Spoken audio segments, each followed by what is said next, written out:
नमस्कार, हमारा उत्तराखंड लेकर मैं हूं आपके साथ संदीप निरंजन सरकार। रुक कर लेते हैं खबरों का।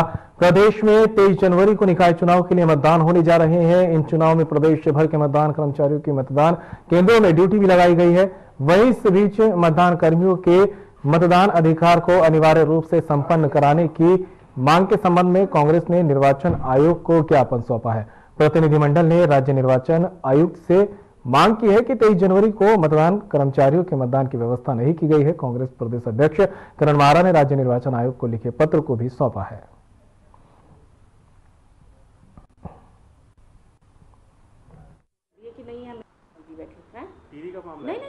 देखिए, ये शिकायतें हमारे पास दूरस्थ ग्रामीण जिलों से आ रही है। अभी टिहरी से मेरे पास फोन आया कि उनका प्रतिनिधिमंडल वहां के जिलाधिकारी मयूर दीक्षित जी से मिला और वहां कोई व्यवस्था दिखाई नहीं पड़ रही है। जिन कर्मचारियों की ड्यूटी 23 जनवरी को लगी है, शहरी निकाय के मतदान का दिन है, तो उनका मतदान पहले ही हो जाना चाहिए था। तो लेकिन मतदान कहीं दिखाई नहीं पड़ रहा, उसकी कोई व्यवस्था दिखाई नहीं पड़ रही।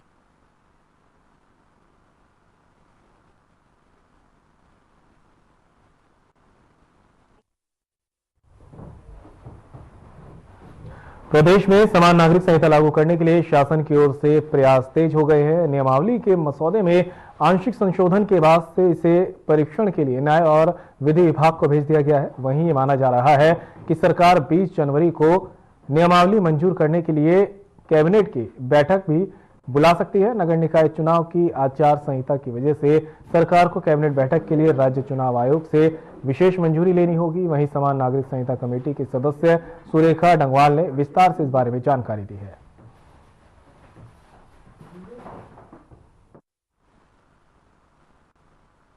यूसीसी का रूल का ड्राफ्ट कमेटी के भी मैं मेंबर रही हूँ। आदरणीय शत्रुघ्न सिंह जी जो हमारे पूर्व मुख्य सचिव हैं, उनकी अध्यक्षता में एक कमेटी बनी और एक्ट के हिसाब से रूल्स को जो ड्राफ्ट किया जाना था वो रूल को ड्राफ्ट किया गया और 18 अक्टूबर को ये माननीय मुख्यमंत्री जी को सौंपा गया।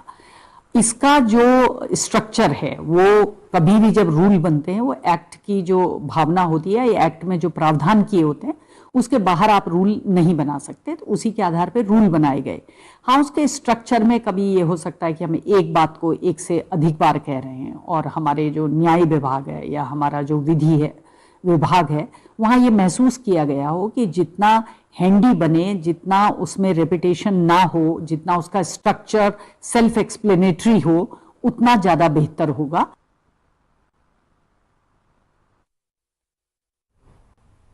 मुख्यमंत्री पुष्कर सिंह धामी के निर्देश के बाद से प्रदेश में अवैध अतिक्रमण पर कार्रवाई लगातार जारी है। पहाड़ से लेकर मैदान तक शासन प्रशासन अवैध अतिक्रमण को चिन्हित कर बुलडोजर से उन जगहों को ध्वस्त करने में जुटा है। तो वहीं दूसरी तरफ राजधानी देहरादून में मसूरी देहरादून विकास प्राधिकरण द्वारा भी अवैध प्लॉटिंग पर कार्रवाई लगातार जारी है। इस बारे में एमडीडीए के उपाध्यक्ष वंशीधर तिवारी ने जानकारी दी है।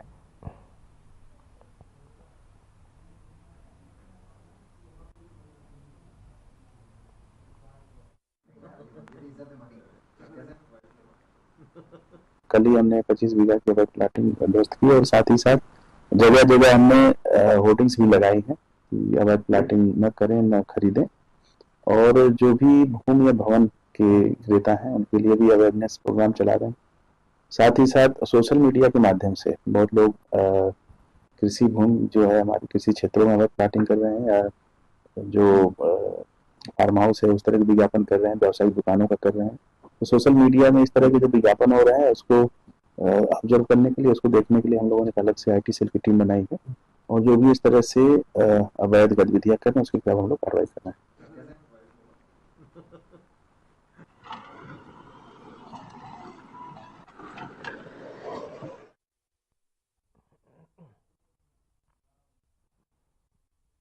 तो वहीं दून मेडिकल कॉलेज में नए चिकित्सा अधीक्षक डॉक्टर रविंद्र सिंह बिष्ट ने पदभार संभाल लिया है। उन्होंने सुबह अस्पताल पहुंचते ही ओपीडी का राउंड लिया और संबंधित विभाग अध्यक्षों से विचार विमर्श किया है।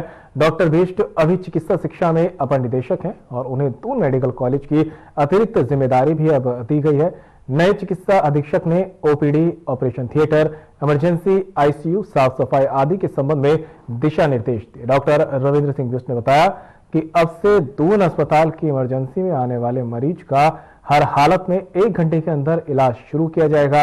इसी के साथ उन्होंने बताया कि आयुष्मान कार्ड को बढ़ावा दिया जाएगा, जिसके लिए आयुष्मान मित्रों को अस्पताल में रोजाना भर्ती होने वाले मरीजों का ब्यौरा देना होगा।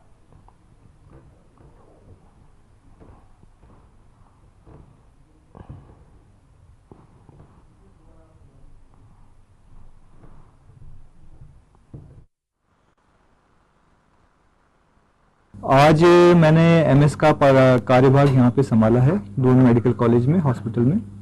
तो आज पहले तो मैं ये आपको बताना चाहूँगा कि मैं दून मेडिकल कॉलेज में पहले भी कार्यरत रह चुका हूँ 2019 और 20 में। कोरोना काल में मैं यहाँ का डिप्टी मेडिकल सुपरिटेंडेंट भी रहा हूँ। उसके बाद श्रीनगर मेडिकल कॉलेज में वहाँ के बेस अस्पताल में भी मेडिकल सुपरिटेंडेंट रहा हूँ।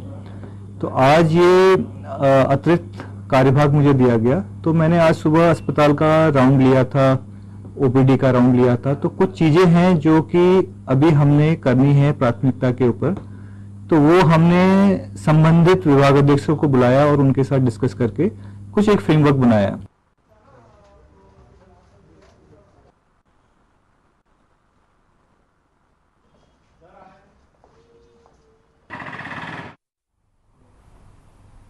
तो वहीं हरिद्वार की इमलीखेड़ा नगर पंचायत में बीजेपी प्रत्याशी राजबाला सैनी के समर्थन में पूर्व मंत्री और बीजेपी विधायक मदन कौशिक ने जोरदार जनसंपर्क अभियान चलाया। बता दें कि वो बीजेपी कार्यालय पहुंचे और स्थानीय लोगों से संवाद किया गया। उस दौरान पार्टी के पक्ष में समर्थन मांगा। वहीं मदन कौशिक ने जनता को आश्वस्त किया है कि बीजेपी विकास के एजेंडे पर काम कर रही है और क्षेत्र में सभी आवश्यक सुविधाओं को प्राथमिकता दी जाएगी।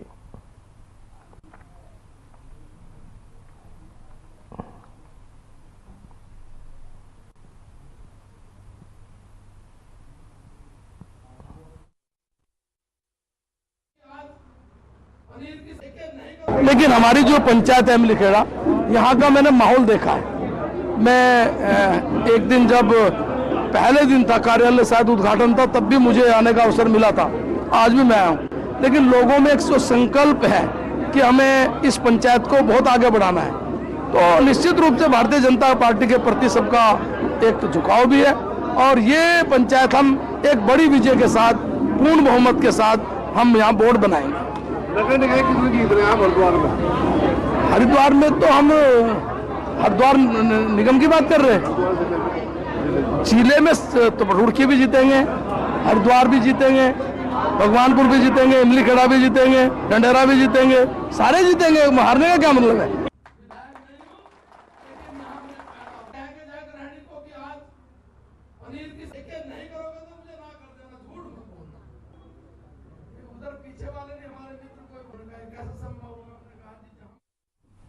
अट्ठाईस जनवरी से उत्तराखंड में राष्ट्रीय खेल शुरू होने जा रहे हैं। मुख्यमंत्री पुष्कर सिंह धामी का लक्ष्य है कि इन खेलों में सभी लोग प्रतिभाग करें और सभी विभाग अपनी अपनी जिम्मेदारी को समझें, वहीं से आयोजन को सफल बनाने में सहयोग भी करें और इसकी जिम्मेदारी परिवहन विभाग को सौंपी गई है। परिवहन विभाग ने अब राष्ट्रीय खेल के लिए तमाम तैयारियां कर ली है। इस बारे में परिवहन अधिकारी सुनील शर्मा ने जानकारी दी है।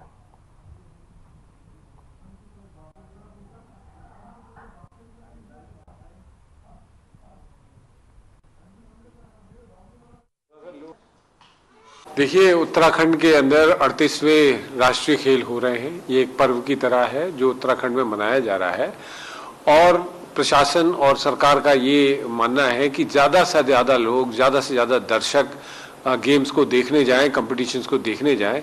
उसको देखते हुए परिवहन विभाग ने भी आम जनता को कम दाम पर जो भी स्टेडियम्स हैं या जहाँ पर भी गेम्स हो रहे हैं वहाँ पहुँचने के लिए व्यवस्था करी है। उसके अंतर्गत हम टेम्परेरी परमिट दे रहे हैं। कोई भी गाड़ी हो जो 9 सीटर से ऊपर कॉमर्शियल गाड़ी है, उसको हम टेम्परेरी परमिट देंगे, चाहे वो देहरादून में लेना चाहे, टिहरी में लेना चाहे, ऋषिकेश में, हरिद्वार में। दे रहा हूँ उनको परमिट, 21 दिन के परमिट दिया है, इसीलिए ये मैंने थोड़ा सा लोग। उत्तराखंड में 38वें राष्ट्रीय खेलों के आयोजन को लेकर पुलिस लगातार तैयारियों में जुटी है। बता दें कि मुख्यालय में पुलिस महानिदेशक दीपम सेठ ने पुलिस अधिकारियों के साथ बैठक की है। इस बैठक में सभी जिलों के एसएसपी और एसपी भी वीडियो कॉन्फ्रेंसिंग के जरिए जुड़े हैं। इस बैठक में इस आयोजन को सफल बनाने के लिए सुरक्षा व्यवस्था, फोर्स व्यवस्था प्लान, यातायात प्लान, पार्किंग जैसे महत्वपूर्ण विषयों पर अहम चर्चा की गई है। डीजीपी ने सभी अधिकारियों और आयोजन समिति के सदस्यों को निर्देश दिए कि इस आयोजन को सफल बनाने के लिए हर स्तर से पुलिस प्रशासन के अधिकारी तैयार रहे। वहीं बैठक के बाद IG law and order Nilesh Anand Bharne और सचिव Uttarakhand police sports control board IG Janmejay Khanduri ने विस्तार से जानकारी दी।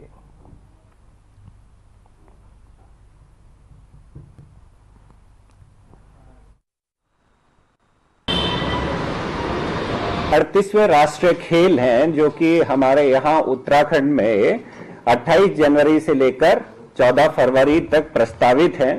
उसके परिप्रेक्ष्य में जिस तरीके से माननीय मुख्यमंत्री जी का आह्वान था सबसे कि इसकी ओनरशिप ली जाए, तो पुलिस विभाग द्वारा इस खेल की ओनरशिप सिक्योरिटी के मामले में ली गई है, जिसके तहत आज पुलिस महानिदेशक महोदय के अध्यक्षता में स्पोर्ट्स नेशनल गेम्स के परिप्रेक्ष्य में एक गोष्ठी का आयोजन किया गया था। इसमें सभी जनपद के प्रभारी और सारे स्टेक होल्डर्स जुड़े थे।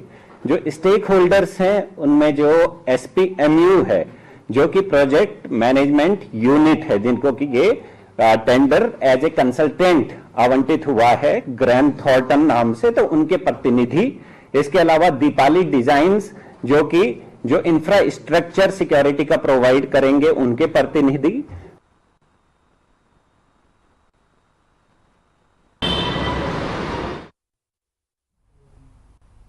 आगामी नगर निगम चुनाव को शांतिपूर्ण और निष्पक्ष रूप से संपन्न कराने के लिए लक्सर पुलिस ने व्यापक तैयारियां शुरू कर दी है। ऐसे में पुलिस अधीक्षक ग्रामीण और क्षेत्राधिकारी लक्सर के नेतृत्व में लक्सर और सुल्तानपुर क्षेत्र में फ्लैग मार्च का आयोजन किया गया।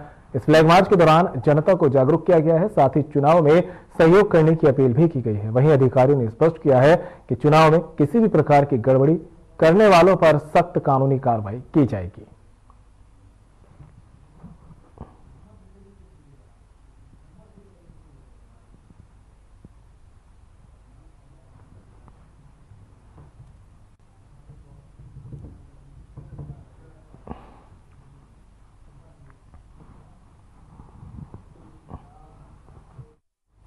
मंगलौर में कांग्रेस से चेयरमैन पद के उम्मीदवार चौधरी इस्लाम को हाईकोर्ट से राहत मिल गई है। ऐसे में मंगलौर विधायक काजी निजामुद्दीन ने एक प्रेस कॉन्फ्रेंस कर की चौधरी इस्लाम के हक में फैसला आने के बाद तय हो गया है कि लोकतंत्र की जीत हुई है और अब मोहिउद्दीन को जो समर्थन दिया था उन्होंने वह समर्थन वापस ले लिया है और मोहिउद्दीन अब चौधरी इस्लाम को समर्थन देंगे। वहीं मोहिउद्दीन अंसारी ने भी कहा कि वे तन मन धन से चौधरी इस्लाम के साथ हैं और पूरे जोर शोर से चुनाव उन्होंने लड़ा है।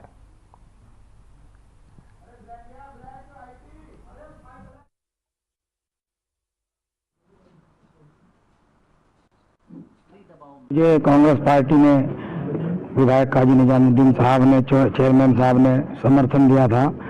मैं इनका आभारी हूँ, इन्होंने मुझे समर्थन दिया था। लेकिन अब हाई कोर्ट से सच्चाई की जीत हुई है, चौधरी इस्लाम साहब का पर्चा बहाल हो गया है, तो इसलिए मैंने निर्दलीय प्रत्याशी के तौर पर मैंने चुनाव न लड़ने का निर्णय लिया है और अपना पूर्ण समर्थन साथियों सहित तन मन धन से चौधरी इस्लाम साहब को दे दिया है। तो ये प्रतीत हुआ है कि सरकार के दबाव में चुनाव आयोग के रिटर्निंग ऑफिसर ने जो गलत किया था वो उनका निर्णय कोर्ट ने गलत साबित किया है और कोर्ट ने इस पर्चे को बहाल किया है।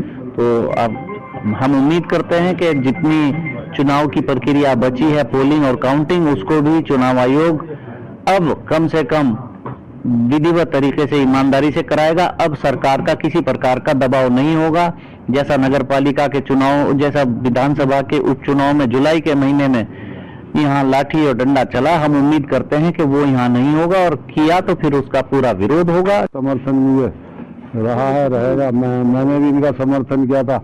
अब बड़ी बात यह है कि इन्होंने सम्मान के साथ मेरे साथ रहने का वादा किया और मेरे साथ तन मन धन से साथ हैं। हम दोनों चाचा भतीजे मिल के चुनाव लड़ेंगे और सभी साथ। खारिज हो रहा था, ऐतराज में कहा जाता मंगलौर नगर पालिका के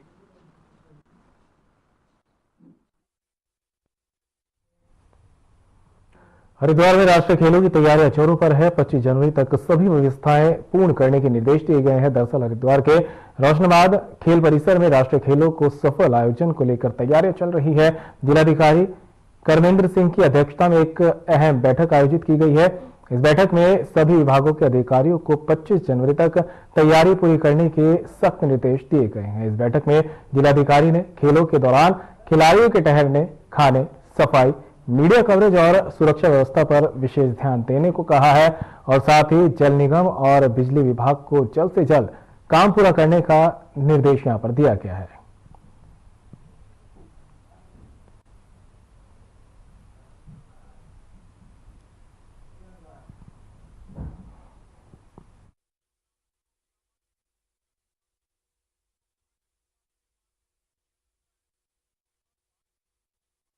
बीजेपी प्रत्याशी अजय वर्मा के समर्थन में माहौल बनाने के लिए उत्तराखंड के मुख्यमंत्री पुष्कर सिंह धामी अल्मोड़ा पहुंचे। इस मौके पर उनके साथ केंद्रीय सड़क परिवहन एवं राज्य मार्ग राज्य मंत्री अजय टमटा भी मौजूद रहे। रामजी इंटर कॉलेज परिसर में आयोजित जनसभा को संबोधित करते हुए सीएम धामी ने जनता से बीजेपी प्रत्याशी अजय वर्मा के पक्ष में वोट करने की अपील की है। उन्होंने कहा कि बीजेपी की डबल इंजन सरकार देश और प्रदेश के विकास को नई ऊंचाइयों पर ले जा रही है। सीएम धामी ने कहा कि अगर अल्मोड़ा नगर निगम में बीजेपी जीतती है तो नगर निगम के विकास कार्यों को भी तेजी से आगे बढ़ाया जाएगा। इसके साथ उन्होंने कहा कि बीजेपी सरकार ने विकास की गति को बढ़ाने और जनहित के कार्यों को प्राथमिकता से करने का काम किया है।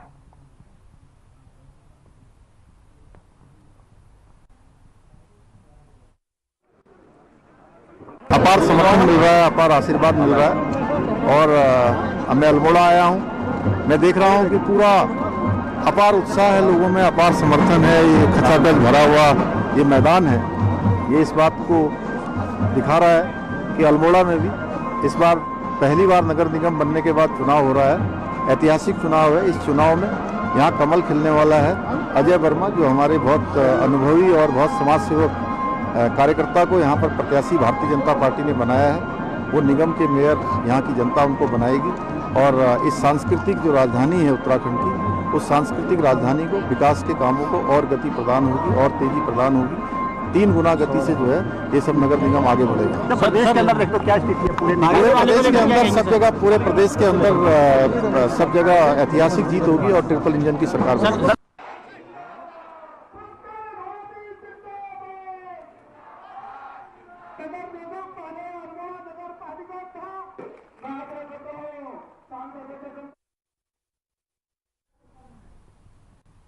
निकाय चुनाव को लेकर सरगर्मियां तेज है। ऐसे में मुख्यमंत्री पुष्कर सिंह धामी ने अपने भाषणों में कहा कि नगर निकायों में बीजेपी की ट्रिपल इंजन की सरकार बनने जा रही है। इस पर कांग्रेस के प्रदेश प्रवक्ता शिशपाल सिंह बिष्ट ने जवाबी हमला करते हुए बताया कि मुख्यमंत्री पुष्कर सिंह धामी किस आधार पर कह रहे हैं कि निकायों में ट्रिपल इंजन की सरकार बनेगी। उन्होंने कहा कि मैं उनसे पूछना चाहता हूं कि पिछले 8 साल से ट्रिपल इंजन की सरकार तो जनता ने बना रखी है, फिर वे ट्रिपल इंजन की सरकार विकास क्यों नहीं कर पा रही है, जनता से किए वादे क्यों पूरे नहीं किए जा रहे हैं। और साथ ही निकायों में आज जो भी दुर्दशा है, जो जनता की परेशानी का कारण है, वो यही वजह है।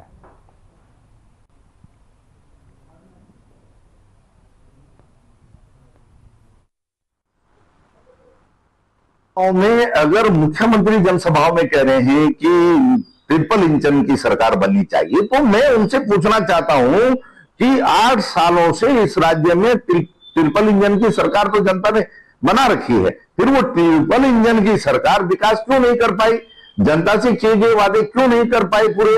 आप बताए ना। निकायों में आज जो भी दुर्दशा है, जो जनता की परेशानी का कारण है, ये ट्रिपल इंजन ही है भाजपा का। अगर भाजपा ने इच्छा शक्ति दिखाई होती और जनता से किए वादे अगर पूरे किए होते, तो आज जो वादे वो निकायों में कर रही है, वो वादे तो आज तक धरातल पे नजर आ जाने चाहिए।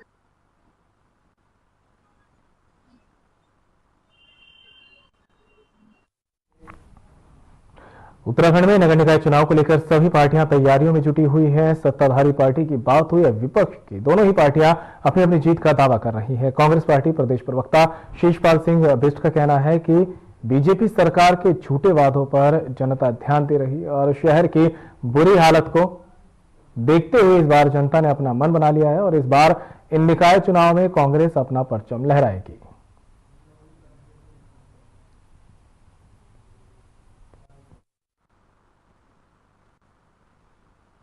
निकाय के चुनाव चल रहे हैं और कांग्रेस पार्टी तो पहले से ही निकाय चुनाव के लिए तैयार थी। साल भर से निकायों में प्रशासकों के सहारे सरकार अपनी मनमानी कर रही थी और कांग्रेस पार्टी चुनाव कराने की मांग कर रही थी। और अब भी जब निकायों के चुनाव चल रहे हैं, मुख्यमंत्री को चुनावी माहौल जारी है और आरोप प्रत्यारोप का दौर भी इस दौरान पे जारी है। इस बीच में कांग्रेस लगातार बीजेपी पे हमलावर है और बीजेपी प्रदेश प्रवक्ता शिषपाल सिंह बिष्ट ने बीजेपी समेत सीएम पुष्कर सिंह धामी पर भी निशाना साधा और कहा कि जिस तरह से निकाय में खुद सीएम पुष्कर सिंह धामी मोर्चा संभाले हुए हैं, वो स्थिति साफ कर देता है कि बीजेपी की प्रदेश में क्या स्थिति बनी हुई है। देखिए, निकाय चुनाव स्थानीय मुद्दों पे लड़े जाते हैं, स्थानीय स्तर के चुनाव हैं और जिस तरीके से प्रदेश के मुख्यमंत्री को वार्ड वार्ड जाकर के सभाएं करनी पड़ रही हैं, उससे आप अंदाजा लगा सकते हैं कि भारतीय जनता पार्टी की हालत कितनी खराब है। क्योंकि निकायों की जनता सरकार से निकायों के भ्रष्टाचार पे सवाल कर रही है। जिस तरीके से निकायों का विकास ठप हुआ है, बिजली के खंभे, स्ट्रीट लाइट, नालियों जैसी छोटी छोटी चीजों के लिए जनता। उत्तराखंड नगर निकाय चुनाव की तारीख जैसे जैसे नजदीक आ रही है, वैसे वैसे चुनावी सरगर्मियां तेज हो रही है। बता दें कि मतदान 23 जनवरी को होना है। ऐसे में 21 जनवरी की शाम 5 बजे चुनावी प्रचार प्रसार का शोरगुल पूरी तरह से थम जाएगा, जिसको देखते हुए बीजेपी ने उत्तर प्रदेश के मुख्यमंत्री योगी आदित्यनाथ से उत्तराखंड में 2 से 3 जगहों पर चुनावी जनसभा को संबोधित करने के लिए समय मांगा है। बीजेपी नेताओं को उम्मीद है कि चुनावी प्रचार प्रसार थमने से ठीक पहले यानी 20 या 21 जनवरी को उत्तर प्रदेश के मुख्यमंत्री योगी आदित्यनाथ प्रदेश के 2 से 3 शहरों में चुनावी जनसभा को संबोधित कर सकते हैं। बताते चलें कि ऋषिकेश, रुड़की और हल्द्वानी में सीएम योगी की जनसभा कराई जा सकती है।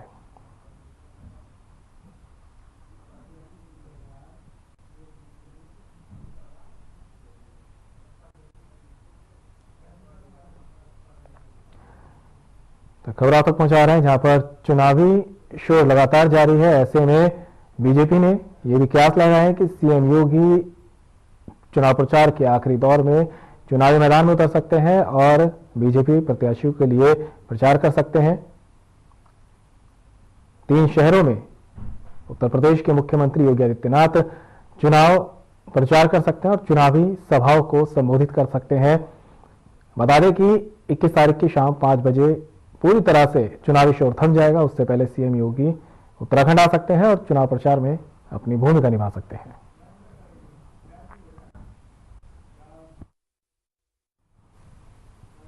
और फिलहाल बुलेटिन में मेरे साथ इतना ही। दीजिए इजाजत। नमस्कार।